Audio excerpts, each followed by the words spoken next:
मेरा नाम है मनीषा और मैं आप सभी का स्वागत करती हूँ आपके अपने YouTube चैनल एग्जाम एक्सप्रेस में। तो सपनों के साथ और अपनों के साथ आइए मिलकर के इस नए सफर की शुरुआत करते हैं। दोस्तों, आप जितने लोग भी स्टूडेंट पूछ रहे थे कि मैम कस्टमर रिलेशनशिप मैनेजमेंट की क्लास कब खत्म होगी, तो आज मैं आप लोगों के लिए लास्ट क्लास लेकर के आई हूँ CRM का, और ये हमारा क्लास 12 होगा, लास्ट क्लास है और चैप्टर 6 हम कंटिन्यू करेंगे। तो जितने भी स्टूडेंट्स पूछ रहे थे, आप लोगों के लिए खुशखबरी है कि CRM हम कंप्लीट कर चुके हैं सक्सेसफुली, ठीक है। और जल्द ही मैं कोशिश करूंगी इकोनॉमिक्स एंड मार्केटिंग की क्लास लाने के लिए आप सभी लोगों के लिए। तो जितने भी स्टूडेंट्स मुझे कमेंट करते हैं कि मैम आपकी क्लास बहुत ही यूजफुल है, अच्छा है, उन सभी लोगों को मैं थैंक यू कहना चाहूंगी और आप लोगों को बहुत बहुत बेस्ट विशेष देना चाहूंगी आपके एग्जाम के लिए। क्योंकि DFCCIL का एग्जाम अगर आप तैयारी कर रहे हैं तो खूब मन लगा के पढ़िए, और सिलेक्शन उन्हीं का होगा जो खूब मन लगा के पढ़ेंगे, अच्छे से लेक्चर देखेंगे, नोट्स पढ़ेंगे और फाइनली टेस्ट सीरीज लगाएंगे, ठीक है। तो आप सभी लोग अच्छे से पढ़िए और हम देखते हैं हमारी एनालिटिकल CRM की क्लास है और इम्पॉर्टेंट है बहुत ज़्यादा, क्योंकि जितने भी क्वेश्चन आए हुए हैं आप लोगों के एग्जीक्यूटिव OPPD 2018 के लिए वो इस चैप्टर से आए हुए हैं। तो यहाँ पर हम डेंड्रोग्राफ देखेंगे, क्लस्टरिंग देखेंगे, factor analysis, cost analysis, data reduction technique देखेंगे, गेमिफिकेशन देखेंगे, ठीक है। तो लास्ट तक बने रहिएगा और वीडियो अच्छी लगे तो लाइक कर दीजिए, शेयर कर दीजिए दोस्तों के साथ, और चैनल को सब्सक्राइब नहीं किए हैं तो चैनल को सब्सक्राइब कर दीजिए और बेल आइकन प्रेस करना ना भूलें, ताकि जितने भी अपडेट्स और नोटिफिकेशन है वो सबसे पहले आप तक पहुंच सके। तो अगर कोई नया बच्चा हमसे जुड़ रहा है तो आप हमारे प्लेलिस्ट में जाकर के चेकआउट कर सकते हैं, वहां पर मैंने पूरा प्लेलिस्ट बनाया है CRM का। तो हमारी ये 12th क्लास है और एक क्लास में मैंने पूरा आप लोगों से फुल फॉर्म डिस्कस किया है CRM का, 100 फुल फॉर्म वहां पर मैंने डिस्कस किया है। तो आप हमारे प्लेलिस्ट में जाकर के चेकआउट कर सकते हैं, ये लिंक मैंने डिस्क्रिप्शन में दे दिया है। और history of Indian railway and DFCCIL में ऑलरेडी कवर करवा चुकी हूँ, तो उसका भी लिंक मैंने डिस्क्रिप्शन में दे दिया है। तो दोस्तों, अगर आप चाहते हैं इकोनॉमिक्स एंड मार्केटिंग की क्लास करना और अगर आप लोगों को अच्छी लग रही है तो आप कमेंट सेक्शन में कमेंट करके बताइए, मैं जरूर स्टार्ट करने की कोशिश करूंगी, ठीक है। तो अब आइए हम अपना क्लासेस स्टार्ट करते हैं।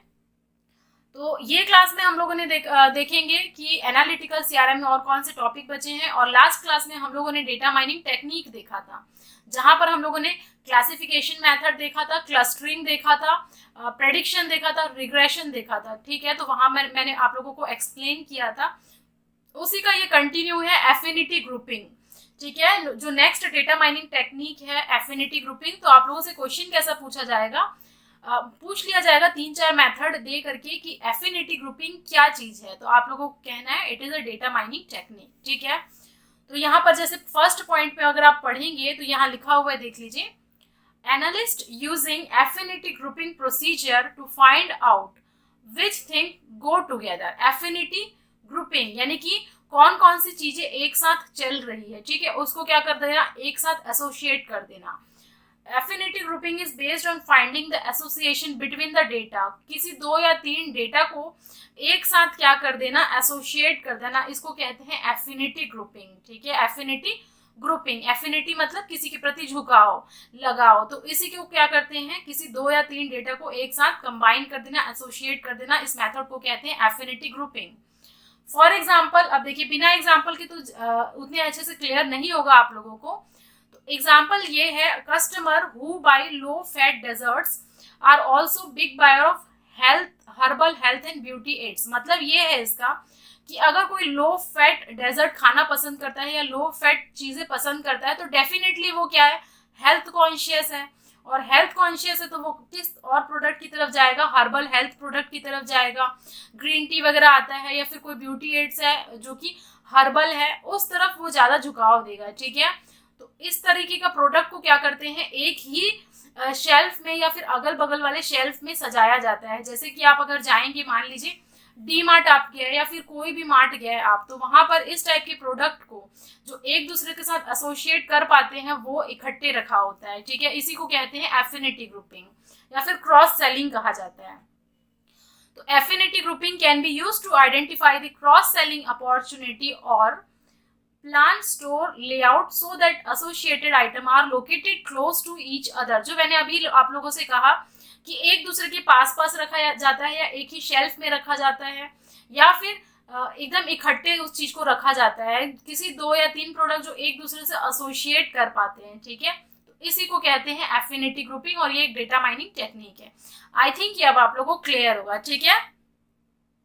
अब यहाँ पर देख लीजिए एक नया टॉपिक है directed and undirected data mining technique.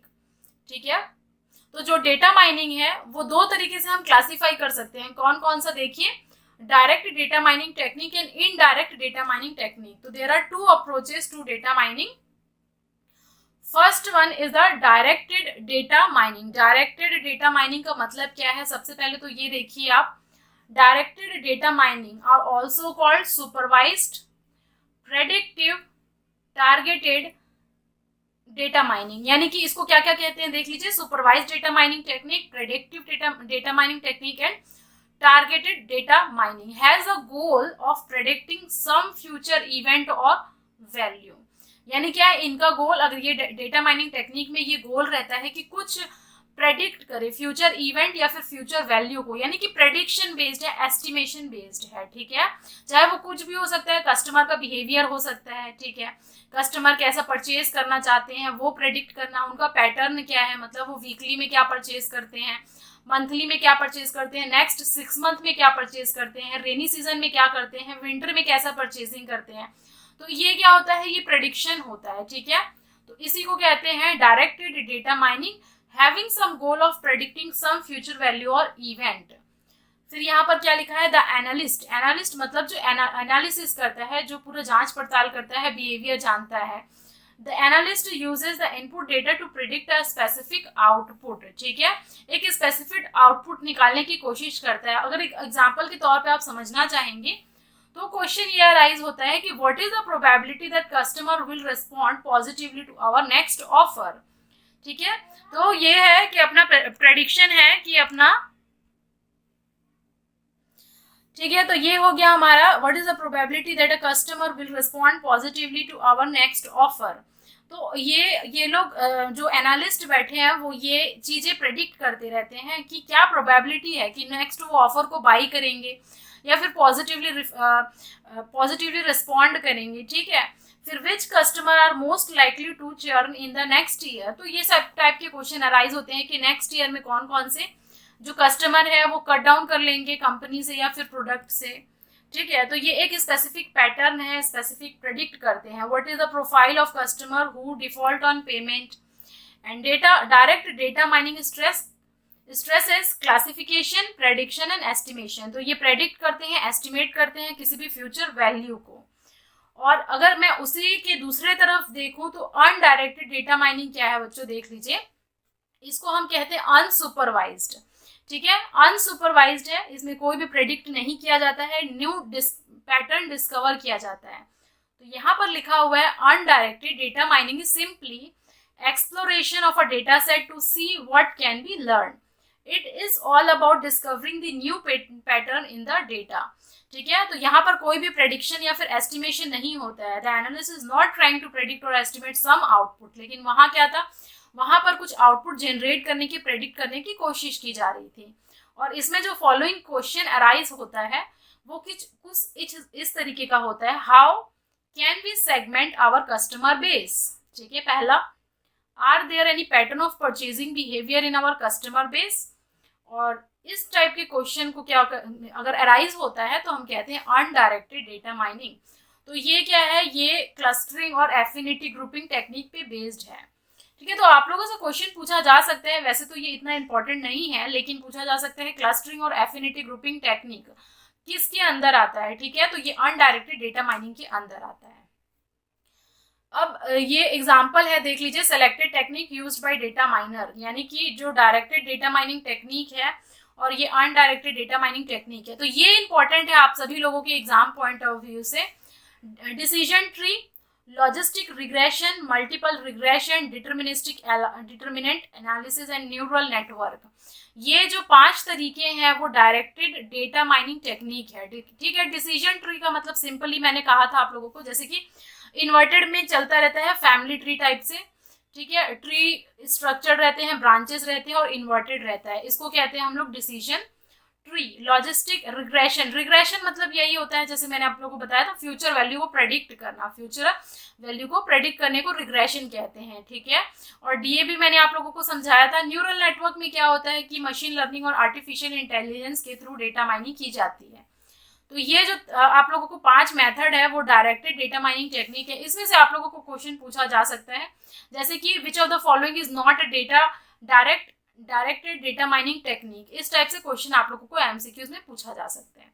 Next है अनडायरेक्टेड डेटा माइनिंग टेक्निक। तो यहाँ पर 4 ऐसे मेथड है जो अनडायरेक्टेड डेटा माइनिंग के अंदर आते हैं। कौन कौन से? हायरार्कियल क्लस्टरिंग, के means clustering, 2 step clustering and factor analysis.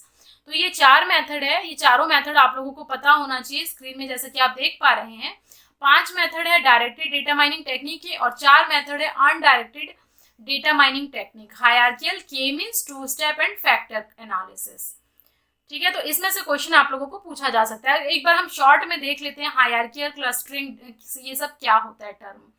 तो हायरार्कियल का मतलब समझ में आता है, हायरार्की है एक, जैसे कि हायरार्की होती है स्टेप बाय स्टेप, एक सीढ़ी की तरह समझ लीजिए, उसको कहते हैं हायरार्की। ठीक है, यहाँ पर देख लीजिए हायरार्कियल क्लस्टरिंग का मतलब क्या लिखा है। सबसे पहले तो ये इंपॉर्टेंट पॉइंट है, इसको इंपॉर्टेंट मार्क करिए। Hierarchical clustering is the mother of all clustering model. तो अगर आप लोगों को एमसीक्यूज क्वेश्चन में पूछा जाता है who is the mother of all clustering model, तो आपको कहना हायरार्कियल क्लस्टरिंग। तो क्लस्टरिंग का मैंने बताया था, क्लस्टरिंग का मतलब क्या होता है, ग्रुपिंग की जाती है, जैसे क्लासिफिकेशन होता है, लेकिन सिमिलर क्लासिफिकेशन, सिमिलर कैरेक्टरिस्टिक्स को देख करके एक साथ रखा जाता है, या फिर डिसिमिलर कैरेक्टरिस्टिक्स को, उसको कहते हैं क्लस्टरिंग, झुंड। ठीक है, it works by assuming each record is a cluster of one or gradually groups record together until there is a one super cluster comprising all record। ठीक है, तो ये क्या किया जाता है, क्लस्टर बनाया जाता है। ठीक है, जितने भी रिकॉर्ड्स हैं उसका एक क्लस्टर बना दिया जाता है, झुंड बना दिया जाता है।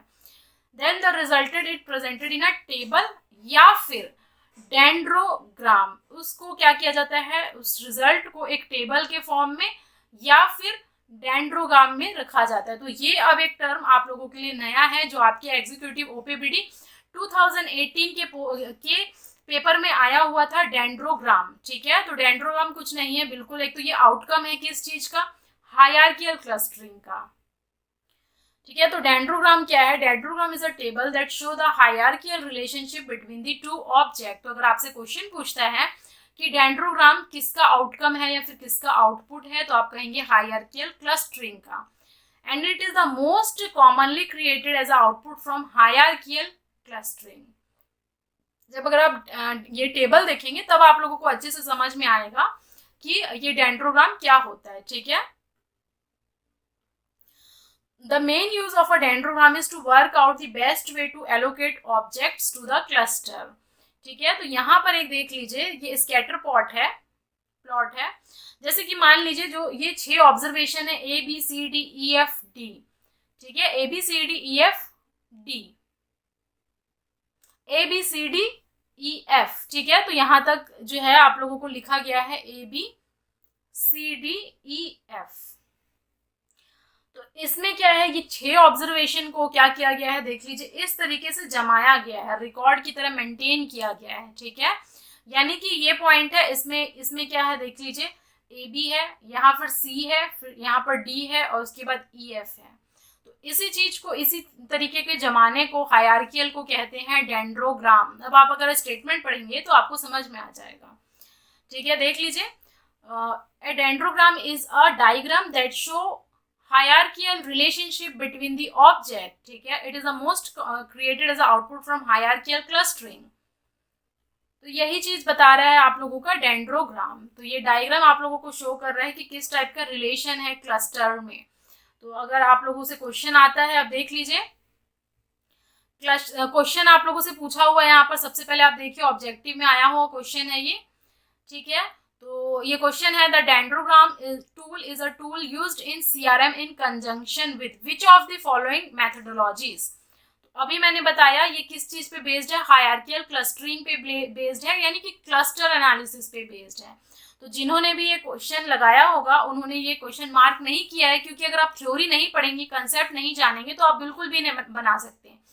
तो इसीलिए इसका आंसर क्या है, देख लीजिए cluster analysis, option 2 is the right answer. Dendrogram tool किसके अंदर आता है, क्लस्टरिंग के अंदर आता है। ठीक है, वो भी कौन सा क्लस्टरिंग, हायरार्कियल क्लस्टरिंग, जिसको मदर ऑफ ऑल क्लस्टरिंग कहा जाता है। ठीक है, सेकंड आता है के मीन्स क्लस्टरिंग। के मीन्स क्लस्टरिंग का मतलब यहाँ पर कुछ नहीं है, मैं सिंपल से 3-4 आप लोगों को लाइन में समझाऊंगी। तो यहाँ पर क्या है, सबसे पहले it is the most widely used form of clustering routine. तो अगर आप लोगों से पूछेगा which method of clustering is most widely used, तो आप कहेंगे के means clustering is the most widely used. इसमें क्या होता है, it works like clustering the record into the predetermined number of cluster. तो इसमें क्या होता है, के जो है ना वो प्री डिटरमाइंड क्लस्टर्स रहते हैं। क्लस्टर मतलब कुछ नहीं, ग्रुप्स रहते हैं। तो इसमें ये चीज क्या रहता है, प्री डिटरमाइंड रहता है, और प्री डिटरमाइंड नंबर को एक के कोई भी टर्म ले लिया गया है। And the reference to means refer to the use of average in the computation. तो एवरेजेस मीन्स मतलब क्या होता है, एवरेज निकालना, ठीक है। किसी भी चीज का एवरेज आप कैसे निकालते हैं, सबको ऐड करके जितने भी डिवाइडेड बाई कर देते हैं, जितने भी टोटल नंबर ऑफ, मान लीजिए पीपल है तो टोटल नंबर ऑफ पीपल कर दिए।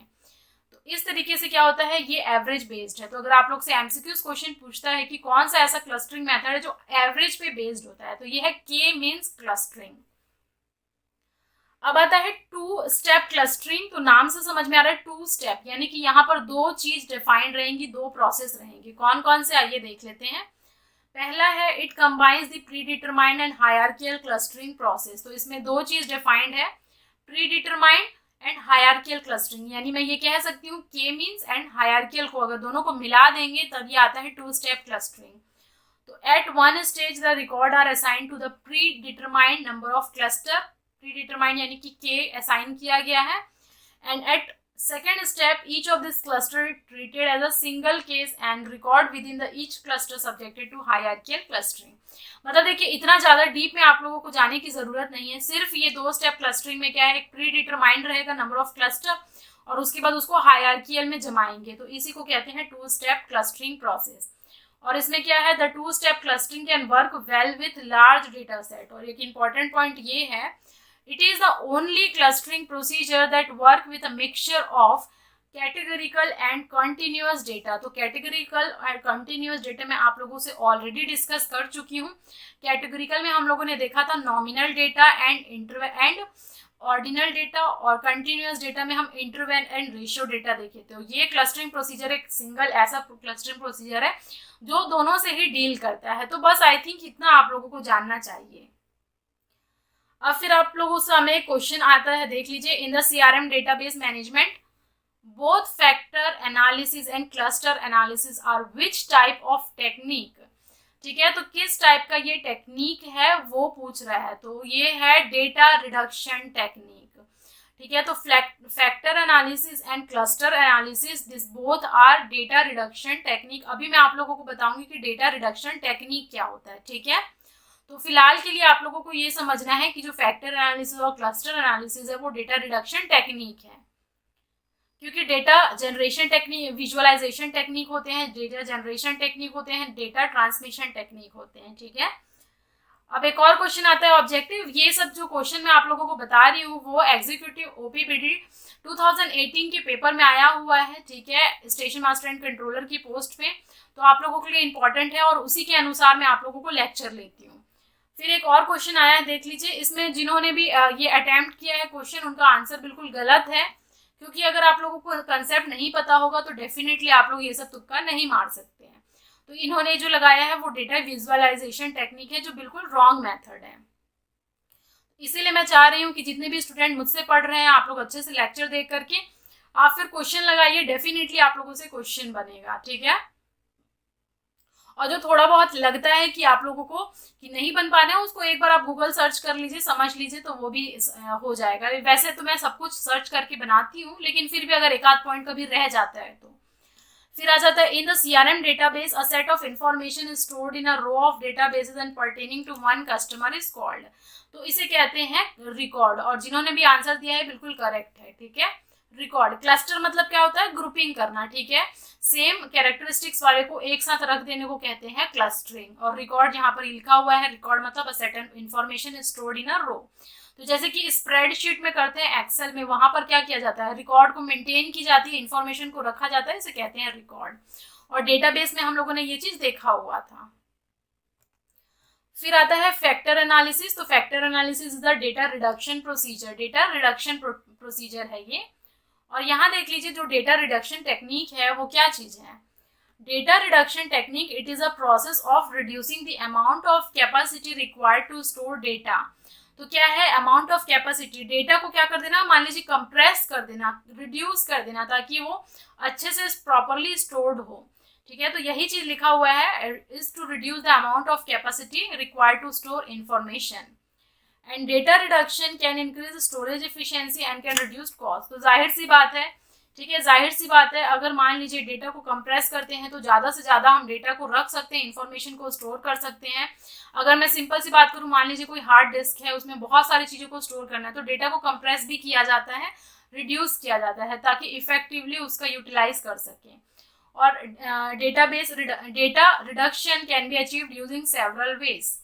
तो जो हम CRM पढ़ते हैं, डेटाबेस मैनेजमेंट, DBMS जो हम पढ़ते हैं, उसमें जो फैक्टर एनालिसिस होता है और क्लस्टर एनालिसिस होता है, ये दो मेथड है डेटा रिडक्शन टेक्निक के। ठीक है, आप लोगों को समझ में आया इतना। और यहाँ पर जो फैक्टर एनालिसिस है, it is the method which reduces the number of variable bye grouping them into small set of factors. तो फैक्टर में तोड़ दिया जाता है, और क्लस्टर मतलब क्लस्टरिंग में तोड़ दिया जाता है। यानी कि क्या कर रहे हैं, बड़े से किसी छोटे को तोड़ने को कहते हैं हम लोग रिडक्शन। ठीक है, ताकि स्पेस जो है वो कम ऑक्यूपाई हो। ठीक है, समझ में आया आप लोगों को। अब यहाँ पर आता है, देख लीजिए, डेटा विजुअलाइजेशन टेक्निक। तो विजुअलाइजेशन यानी कि जो सामने दिखता है हम लोगों को, विजुअलाइज जिसे हम कर सकते हैं, जैसे ग्राफ हो गया, चार्ट्स हो गया, मैप हो गया। जैसे मान लीजिए कि गूगल मैप है, गूगल मैप में हम लोग बहुत सारी चीजें क्या कर सकते हैं, विजुअलाइज कर सकते हैं। इसी को कहते हैं visualisation technique. Data visualisation technique is the graphical representation of information and data. तो कोई भी चीज अगर आपको दिखता है, ग्राफिक्स अगर है उसका, ठीक है, ग्राफिकल रिप्रेजेंटेशन है, तो उसे हम कहते हैं डेटा विजुअलाइजेशन टेक्निक। जैसे कि मान लीजिए मैप है यहाँ, या फिर आप लोगों को कोई भी चार्ट्स वगैरह है, तो उससे आप क्या करते हैं, अच्छे से विजुअलाइज कर पाते हैं। ठीक है, तो या फिर अगर आप पाई चार्ट वगैरह पढ़ते हैं, तो वो सब क्या है, एक डेटा विजुअलाइजेशन टेक्निक है। तो by using the visual element like graph, charts, map, data visualization tools provide an accessible way to see and understand trend, outliner and pattern in the data। तो डेफिनेटली सी बात है कि अगर मान लीजिए कोई भी डेटा अगर चार्ट वगैरह है या फिर मैप्स है, तो उससे हम अच्छे से विजुअलाइज कर पाते हैं चीज़ों को। ठीक है, तो data visualisation techniques are essential to analyse the massive amount of information and make data driven decision. तो ये अच्छा एक तरीका होता है डेटा को विजुअलाइज करने का, इंफॉर्मेशन को स्टोर करने का। अब आप लोगों सबके सामने एक क्वेश्चन दिख रहा है, देख लीजिए। What is the name of data visualisation tool that depicts a logical arrangement of keyword within a textual context and the size of each word in the depiction usually indicate the frequency और importance of the word. तो नाम से देखिए, word बार बार आ रहा है, तो word cloud इसका क्या हो जाएगा, राइट आंसर हो जाएगा। ठीक है, तो ये एक डेटा विजुअलाइजेशन टूल है जिसमें कि टेक्सचुअल कंटेंट रहते हैं। तो इतना आप लोगों को जानना है, और जिन्होंने भी ये आंसर दिया था वो करेक्ट लगाए थे। तो खैर, ये आप थोड़ा बहुत इतना तुक्का लगा ही सकते हैं। अगर आप लोग को डेंड्रोग्राम पता है तो आप एलिमिनेशन मेथड के थ्रू भी लगा सकते हैं इस क्वेश्चन का आंसर। अब कोई कॉमन अगर मैं देखूं जनरल टाइप डेटा विजुअलाइजेशन जो टेक्निक या टूल है, कॉमनली अगर मैं देखूं तो charts, tables, graph, map, infographic and dashboards, ये सब क्या है, जनरल टाइप्स हैं, common type of data visualisation tools हैं। ये सभी लोगों को मालूम होता है। नया जो स्पेसिफिक एग्जांपल है वो आपके स्क्रीन में देख पा रहे हैं, और आप इसको एक बार अच्छे से देख लीजिए। आप लोग से पूछा जा सकता है कि ये, जैसे कि मान लीजिए कार्टोग्राम है, स्क्रीन में दिख पा रहा है, ये पूछ सकते हैं कि ये कैसा मेथड है, डेटा रिडक्शन मेथड है, डेटा विजुअलाइजेशन मेथड है, डेटा जनरेशन है, डेटा ट्रांसमिशन है। तो आप लोग को पता होना चाहिए कि ये एक डेटा विजुअलाइजेशन टूल्स है। ठीक है, तो इतने जो मेथड्स हैं देख लीजिए, इसको आप एक एक बार देख लीजिएगा फटाफट।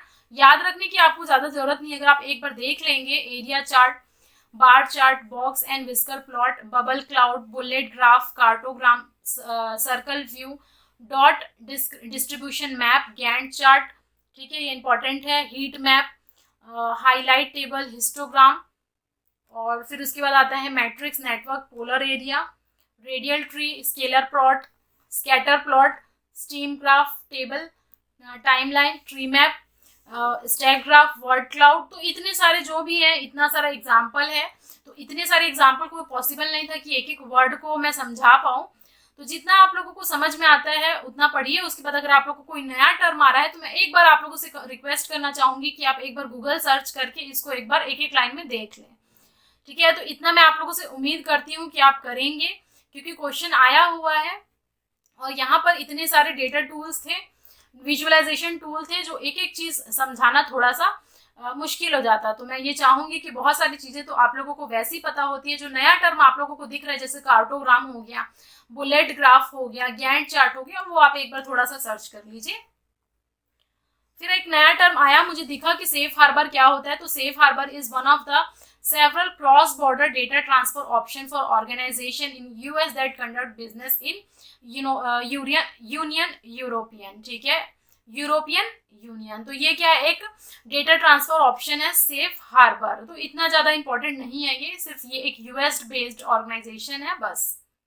अब आप लोगों के सामने एक बहुत ही इंपॉर्टेंट चीज़ आने वाला है, गेमिफिकेशन, ठीक है। तो गेमिफिकेशन वैसे इस चैप्टर का तो नहीं है, ठीक है, तो लेकिन ये टॉपिक रह गया था और कोई स्टूडेंट मुझे मैसेज किया था कि मैम ये शायद स्किप आप कर दिए हैं। तो मैंने फिर से सर्च किया अच्छे से, तो मुझे ये टॉपिक नज़र आया। तो थैंक यू वेरी मच आप सभी लोगों को। और आप लोगों को लगता है कि कोई मेथड या फिर कोई चीज़ रह गया है तो आप कमेंट सेक्शन में कमेंट कर सकते हैं, या फिर टेलीग्राम चैनल में भी आप जुड़ के बता सकते हैं। वो फिर मैं एक क्लास में कोशिश करूँगी समझाने की, ठीक है। तो मेरे हिसाब से वैसे तो बहुत सारी चीज़ें कवर हो चुकी हैं, लेकिन फिर भी आप लोगों को लगता है तो आप ज़रूर आप उसको बता सकते हैं, ठीक है। आइए गेमिफिकेशन देख लेते हैं। तो नाम से वैसे तो क्लियर है गेमिफिकेशन, ठीक है। तो gamification can be defined as gamification is the use of game like mechanics in non game context, यानी कि नॉन गेम समझ में आ रहा है आप लोगों को, उस कंटेक्स्ट में ये गेम लाइक मैकेनिक्स को, यानी कि इसी को कहते हैं गेमिफिकेशन। यानी कि as it heart is the idea that competition and play will build consumer engagement with the brand। मतलब क्या किया जाता है इस टाइप की गेमिफिकेशन में, जो कंज्यूमर को एंगेज करके रखा जाता है विद द ब्रांड के साथ में, ठीक है। The more engaged the gamer the more likely she is to remain active as a consumer. वही है, मतलब गेमिफिकेशन का मतलब क्या है, कंज्यूमर को अट्रैक्ट करके रखना, कंज्यूमर को अपनी तरफ खींच के रखना, कंज्यूमर का जो एंगेजमेंट है अपनी तरफ एकदम से हमेशा के लिए खींच के रखना। जैसे मान लीजिए कोई एक गेम लॉन्च होता है, तो गेम अगर बहुत अच्छा है तो क्या उनका टारगेट रहता है कि मैक्सिमम से मैक्सिमम अपने क्या है जो प्लेयर हैं उनको अपने तरफ वो अट्रैक्ट करके रखो, ठीक है। जैसे पबजी वगैरह था, एक एडिक्शन हो जाता है लोगों में, ठीक है, कि बस खेलना है, खेलना और खेलना, और ज़्यादा से ज़्यादा लोगों को वो क्या करते हैं, जोड़ जोड़ के अपने पास इंगेज करके रखते हैं, ठीक है। तो इसी टाइप के जो प्रोसेस होता है, इसी टाइप का जो तरीका होता है उसको कहते हैं गेमिफिकेशन, ठीक है। नाम से आप लोग को समझ में आ रहा होगा, और ताकि जो भी वो लोग हैं वो क्या है, एक्टिव रह सके एज अ कंज्यूमर, ठीक है। तो gamification is the use of game like mechanics in non game context. तो सबसे पहले तो ये आप डेफिनेशन याद रखिए, फिर उसका मेन फंक्शन क्या है। मेन फंक्शन ये है कि कंज्यूमर का एंगेजमेंट करके रखना विद द ब्रांड के साथ, और जितना ज़्यादा वो एंगेज रहेंगे वो एक्टिव रहेंगे, ठीक है। एंड कंज्यूमर्स या फिर customer may also feel that a strong sense of connection to the brand और organisation when they build close relationship with the firm's employee or when their personal value align with those of the firm। तो यही है कि एक strong sense of connection बना करके रखना, या तो फिर बहुत ज़्यादा ऑफर्स प्रोवाइड कर देना, कूपन्स प्रोवाइड कर देना, ठीक है, या फिर किसी भी तरीके से क्या करना है, किसी भी तरीके से कस्टमर को या कंज्यूमर को अपनी तरफ एक अट्रैक्ट करके रखना, इंगेज करके रखना, इसको कहते हैं गेमिफिकेशन, ठीक है। गेमिफिकेशन समझ में आया आप लोग, ठीक है। तो समझ में आया गेमिफिकेशन। तो इस सिंपल लैंग्वेज में आप लोगों को समझाने की कोशिश करती हूँ। अब यहाँ पर देख लीजिए, कस्टमर इन्वॉल्वमेंट, कस्टमर इंगेजमेंट, तो यही चीज क्वेश्चन आया हुआ है, और ये क्वेश्चन एग्जीक्यूटिव ओपीबीडी 2018 के पेपर में आया हुआ है। The process of introducing a gaming ambience to increase the customer involvement and thereby sale is known by what name, ठीक है। It is an online marketing technique today. तो यही है, कस्टमर का इन्वॉल्वमेंट को बनाए रखना, इंक्रीज करना, या फिर कस्टमर को इंगेज करके रखना, उसी को कहते हैं गेमिफिकेशन। समझ में आया। और ये जो भी क्वेश्चन है उन्होंने अटेम्प्ट नहीं किया है, जिस भी स्टूडेंट का ये पेपर रहा होगा, देख लीजिए, ये आप लोगों को पढ़ना बहुत ज़रूरी है। फिर एक बार समझ लीजिए, स्क्रीन में अगर आप अब देखेंगे तो आप लोगों को गेमिफिकेशन समझ में आ जाएगा, ठीक है। तो ये कस्टमर को रिटेन करने का एक तरीका होता है। It is the use of game like mechanics, ठीक है, या फिर अगर मैं शॉर्ट फॉर्म में कहूँ तो एक शातिर दिमाग कह सकते हैं। एक शातिर दिमाग से कस्टमर को अट्रैक्ट करके कस्टमर को इंगेज करके रखने को गेमिफिकेशन कहते हैं, ठीक है। अब एक और टॉपिक है सेल्स फनल, ठीक है, सेल्स फनल, और ये टॉपिक भी बहुत इंपॉर्टेंट है, इसे आप SSS मार्क कर लीजिए क्योंकि क्वेश्चन देखिए स्क्रीन में आपके आया हुआ है एग्जीक्यूटिव OPBD पोस्ट के लिए। तो इस चीज को आप पढ़ें और देखें कि ये सेल्स फनल क्या होता है। इजी है, बिल्कुल ज्यादा टफ नहीं है। तो ये टॉपिक मुझे लगा कि ये समझाना चाहिए, ठीक है। हालांकि जो भी बुक से मैं पढ़ रही थी उसमें इतने अच्छे तरीके से नहीं गिवन है, तो मैंने अपना गूगल सर्च किया और इसके बारे में डिटेल्स निकाला, तो फिर ये क्वेश्चन मुझे दिखा आप लोगों के लिए, ठीक है, और कंसेप्ट दिखा। तो सबसे पहले एक बार क्वेश्चन आप पढ़ लीजिए, फिर मैं आप लोगों को बताऊंगी कि ये सेल्स फनल क्या चीज है। तो क्वेश्चन है, in the typical sales funnel which of the segment would be the largest segment. तो ये जो सेल्स फनल टाइप का जो भी मॉडल है उसमें जो सेगमेंट है वो सबसे ज्यादा लार्जेस्ट कौन सा है, ये क्वेश्चन पूछा गया है। तो ऑप्शन आप देखिए, और जिन्होंने भी ये क्वेश्चन को अटेम्प्ट किया है वो बिल्कुल गलत जवाब है। तो इस टाइप में आप तुक्का बिल्कुल भी नहीं मार सकते और मैं रिकमेंड भी नहीं करूंगी कि आप लोग तुक्का मारिए। मैं समझा रही हूँ, लेक्चर देखिए, और डेफिनेटली अगर आप उसको समझेंगे, अच्छे तरीके से रिवाइज करेंगे, तो आपसे MCQs क्वेश्चन एक एक बनेगा, ठीक है। तो आई थिंक ये आप लोगों को क्लियर होगा। क्वेश्चन देख लीजिए, ऑप्शन ए है people who have interest in purchasing, second option people who have acted upon their purchase decision, third option people who have decided to purchase, and fourth people who are aware of the product, ठीक है, समझ, ठीक है। तो देख लीजिए option, और ये इसका जो करेक्ट आंसर है वो फोर्थ है, people who are aware of the product, ठीक है। तो ये अभी आप लोगों को थोड़ा सा थियोरेटिकल लग रहा होगा, सोच रहे होंगे कि इसका आंसर ये कैसे हुआ। तो सबसे पहले हम क्या करेंगे, हम सेल्स फनल का पूरा डिस्क्रिप्शन पढ़ेंगे, पूरा इसका कंसेप्ट पढ़ेंगे, उसके बाद एक बार फिर ये क्वेश्चन पे आएंगे तो आप लोगों को अच्छे से क्लियर हो जाएगा, ठीक है। तो यहाँ से जो मैंने पॉइंट देखिए आप लोगों के लिए इकट्ठा किया है, तो सबसे पहले तो जो सेल्स फनल है उसको परचेज फनल भी कहा जाता है या फिर परचेजिंग फनल भी कहा जाता है, ठीक है, समझ में आया। और ये क्या चीज है, नाम से समझ में आ रहा है, परचेजिंग यानी कि कंज्यूमर फोकस्ड मार्केटिंग मॉडल है ये, ठीक है। क्या चीज है ये, कंज्यूमर फोकस्ड मार्केटिंग मॉडल है that illustrate the theoretical customer journey toward the purchase of a good और सर्विस। यानी कि ये बताता है कि जर्नी कैसी है, ठीक है, journey toward the purchase of a good और सर्विस। यानी कि अगर कोई कंज्यूमर है, मान लीजिए मैं एक कंज्यूमर हूं, तो परचेजिंग का पूरा जर्नी है कि वो कहाँ से शुरुआत मैंने किया, ऑर्डरिंग से लेकर के उसके पूरे डिलीवरी तक का सफर को कहते हैं परचेज फनल, ठीक है।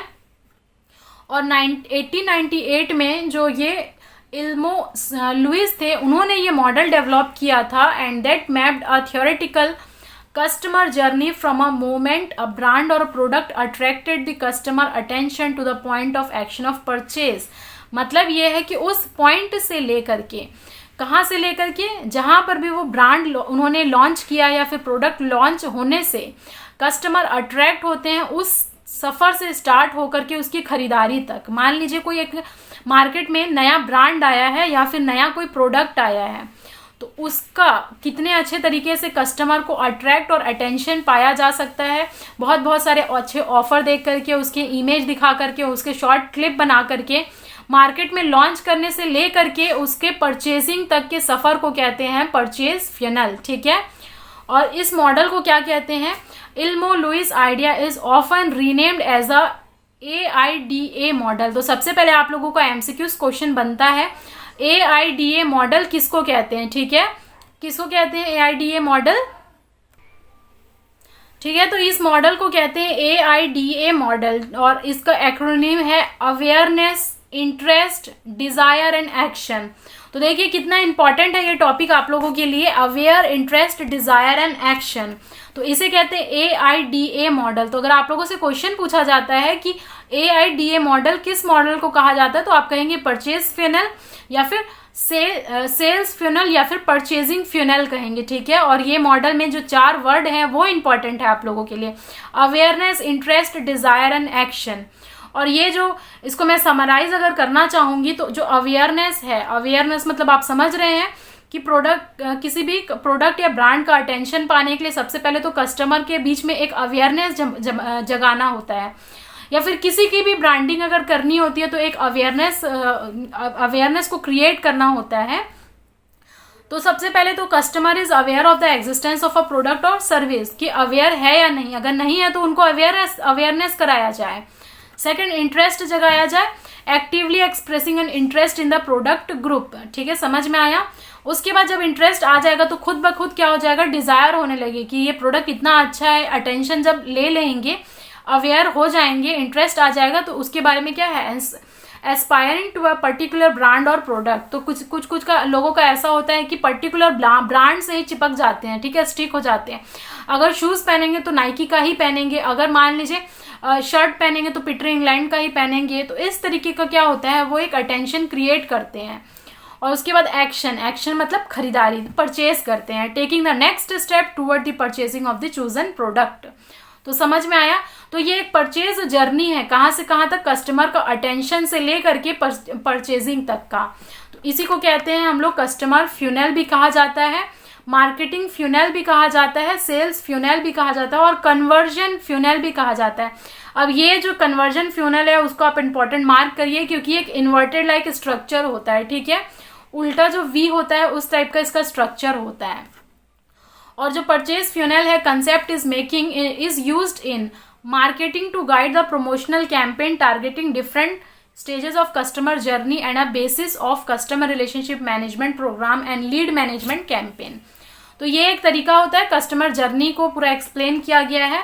और ये जो आप लोगों के सामने इमेज दिख रही है, ये क्या है, उल्टा है, इन्वर्टेड है। तो अगर आप लोगों से पूछा जाएगा कि जो सेल्स फ्यूनल है उसका शेप कैसा है, तो आप क्या कहेंगे, इन्वर्टेड लाइक स्ट्रक्चर है। तो सबसे जो बड़ा आपको सेगमेंट दिख रहा है यहाँ पर, वो क्या चीज का है, अवेयरनेस का है, उसके बाद इंटरेस्ट का है, फिर डिसीजन का है, फिर एक्शन का है। तो सबसे पहले तो अवेयरनेस क्रिएट किया जाता है बड़े ही पैमाने में, ठीक है। बहुत सारे लोगों को क्या किया जाता है, अवेयर कराया जाता है, लेकिन उसमें इंटरेस्ट क्या होता है, इंटरेस्ट क्रिएट होता है, लेकिन कुछ थोड़े से कम लोगों का होता है, फिर कुछ डिसीजन होता है, डिसीजन फिर कुछ कम लोगों का होता है, और फाइनली जो एक्शन यानी कि फाइनली जो परचेज करते हैं वो थोड़े से कम लोग करते हैं। ऐसा नहीं है कि 100% अगर अवेयर करा दिए तो 100% ही लोग खरीदारी कर लेंगे, ऐसा बिल्कुल भी नहीं होता है। 100% मान लीजिए ये 100% अवेयरनेस करा दिए प्रोडक्ट या ब्रांड का, तो उसमें 80% लोग इंटरेस्ट शो करते हैं, फिर 70% लोग उसको खरीदते हैं, उसका डिसीजन लेते हैं, ठीक है, सोचते हैं, समझते हैं। उसके बाद जो मान लीजिए 50% लोग ही उसका खरीदारी करते हैं। तो ये एक क्या है, कस्टमर का जर्नी है, इंटरेस्ट से लेकर के उसके एक्शन परफॉर्म करने तक के को कहते हैं। तो यहाँ पर आप लोगों को दिख रहा होगा जो टॉप में है वो क्या है, अवेयरनेस एंड इंटरेस्ट क्या है, टॉप में है, ठीक है। टॉप ऑफ द फ्यूनल अगर आप लोग से क्वेश्चन पूछा जाता है तो आप ये लगाएंगे अवेयरनेस एंड इंटरेस्ट, ठीक है। मिडिल में आप लोग ये लगाएंगे consideration, evaluation and instant commitment, and ये जो है वो परचेज एंड लॉयलिटी। तो ये इतना डीप में आप लोगों को नहीं जाना, आप लोगों को ये 4 टर्म जो मैंने अभी आप लोगों को बताया वो याद रखना है, ठीक है। अब आप क्वेश्चन में आइए, इसमें सबसे ज्यादा आप लोगों को कौन सा दिख रहा है, अवेयरनेस दिख रहा है, और सबसे कम कौन सा दिख रहा है, सबसे कम आप लोगों को एक्शन दिख रहा है, ठीक है। तो यहाँ से जो क्वेश्चन आप लोगों को आया गया है वो आप पढ़िए। अब in a typical sales funnel which of the segment would be the largest segment. तो आप लोगों को दिख रहा है the people who are aware of the product. Decision वाले क्या है, थोड़े कम है, ठीक है। इंटरेस्ट वाले कम है, एक्टेड, तो एक्टेड वाले सबसे कम है। तो इसमें अगर मिनिमम बोलूं कि मिनिमम सबसे सेगमेंट किसका है, तो एक्टेड वाले का है, the people who have acted upon their purchase decision. तो ये सबसे कम है, ठीक है। सबसे ज्यादा कौन सा है, सबसे ज्यादा है अवेयरनेस वाला, फिर इंटरेस्ट वाला, फिर डिसीजन वाला, फिर एक्शन वाला। तो सबसे मैक्सिमम सेगमेंट है अवेयरनेस का, सबसे मिनिमम सेगमेंट है डिसीजन का, और मिडिल में ये है, ठीक है। तो ये सीक्वेंस आप ध्यान रख लीजिए। और ये इन्वर्टेड है, उल्टा वी है, उल्टा है, ये ध्यान रखना है आप लोगों को, ठीक है। आई थिंक ये क्लियर होगा, इतना आप लोगों को बस सेल्स फ्यूनल में समझना है। लास्ट एक टॉपिक आता है 5 मेजर फेसेस इन अ CRM इम्प्लीमेंटेशन। तो 5 ऐसे मेजर फेसेस होते हैं CRM को इम्प्लीमेंट करने का। सबसे पहले तो CRM की स्ट्रेटेजी को डेवलप करना, second build CRM project foundation, third need specification and partner selection, fourth project implementation, and 5 performance evaluation. तो ये इतना इंपॉर्टेंट नहीं है आप लोगों के लिए। जितने भी इंपॉर्टेंट टॉपिक थे वो मैंने आप लोगों से सब कुछ डिस्कस कर दिया है, ठीक है। मोस्ट ऑफ द टॉपिक, हर एक चीज़ मैंने अच्छे तरीके से कवर किया। अगर आप उसको अच्छे से सुनेंगे, अच्छे से आप कंसेप्ट को रिवाइज करेंगे, नोट्स को रिवाइज करेंगे, तो 100% मैं ये गारंटी देती हूँ कि मेरे लेक्चर मोर देन सफिशिएंट है और डेफिनेटली आपसे MCQs क्वेश्चन बनेगा। तो दोस्तों यहाँ हम लोगों ने पूरा CRM कंप्लीट किया, ये पूरा कोर्स है, ठीक है। अच्छे से मैंने आप लोगों को फ्री ऑफ कॉस्ट है, कोई भी पैसा नहीं लगेगा। इवन मैं अपने टेलीग्राम चैनल में PDF भी प्रोवाइड कर देती हूँ। तो उम्मीद है कि आप लोग अच्छे से लेक्चर देखेंगे, शेयर करेंगे, ठीक है, ताकि ज़्यादा से ज़्यादा लोग इसको देख सकें और एग्ज़ाम को क्लियर कर सकें, ठीक है। और उम्मीद है आप लोगों को ये लेक्चर पूरा यूज़फुल होगा। आने वाले जैसे ही सेशन होगा उसमें मैं MCQs क्वेश्चन लाने की भी कोशिश करूँगी आप लोगों के लिए, और जल्द ही मैं कोशिश कर रही हूँ कि इकोनॉमिक एंड मार्केटिंग की क्लास भी आप लोगों के लिए ले करके आया जाए। तो देखिए इतने सारे जो थोड़ा ऑड सब्जेक्ट्स हैं जैसे history of Indian railway and DFCCIL, CRM मैंने अच्छे से कंप्लीट किया। तो आप लोगों को बहुत अच्छे से पढ़ना है, ठीक है। जितना मेहनत मैं की हूँ उसका आउटपुट आप लोगों को दिखाना है, अच्छे अच्छे स्कोर करके, अच्छे अच्छे रैंक ला करके और फाइनल सिलेक्शन ले करके। तो wish you all the best, आप अच्छे से पढ़िए। मिलते हैं हमारे नेक्स्ट क्लास में। Thank you very much. तब तक के लिए tata, bye bye. Like, share and subscribe to this channel. Thank you very much.